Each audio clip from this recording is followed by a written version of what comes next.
ఇప్పుడు మోనాలిసా ఒక్క రోజులో స్టార్ అయిపోయింది. మరి అలా ఆయన ఆమె భర్త మీద పోక్సో యాక్ట్ పడ్డదంట. ఏం చెప్తారు మీరు ఇది విన్న తర్వాత? ఏంటి అయిపోయింది, స్టార్ చేశారు. ఎవరు చేశారు? జనమే చేస్తారు స్టార్.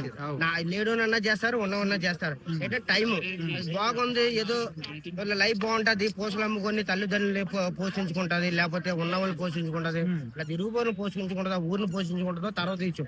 ఏంటంటే ఒక తల్లిదండ్రులు వద్దనుకొని ఆడెవడో ఎర్రగా ఉన్నాడు బుర్రగా ఉన్నాడు అంటే ఏదో చేస్తాడు. ఎర్రగుంటే బుర్రగుంటే పిప్పి తినేస్తాడు. మొత్తం ఏముండదు అక్కడ, రసం పిండేసి మొత్తం పిప్పి వదులుతాడు. ఇప్పుడు ఏమైంది 16 సంవత్సరాలు, ఆడికేమో 40 సంవత్సరాలు అంట. ఆడ అందంగా ఉన్నాడా? మాలో అందంగా లేరా? ఎంతమంది ఉన్నారండి తెలంగాణలో, ఆంధ్రలో? మాలాటోళ్ళు నచ్చరా? ఎవడో కేరళ వాళ్ళు నూనె రాసి పెట్టాడా? కబ్బు నూనె. ఇవన్నీ వేస్ట్ అండి. వాడు గుర్తుపెట్టాలి, తల్లిదండ్రులు ఒప్పించుకోవాలి, మాట్లాడుకోవాలి, పెళ్లి చేసుకోవాలి. అంతేగాని నాకు రెక్కలు వచ్చి నేను ఎగురుతానంటే రెక్కలు ఇచ్చేస్తాడు దేవుడు. ఒక లైఫ్ అన్నా ఉంటది, దేవుడు ఇచ్చిన లైఫ్. అది బాగా పెట్టుకోవాలంటే బాగుంటది. ఇప్పుడు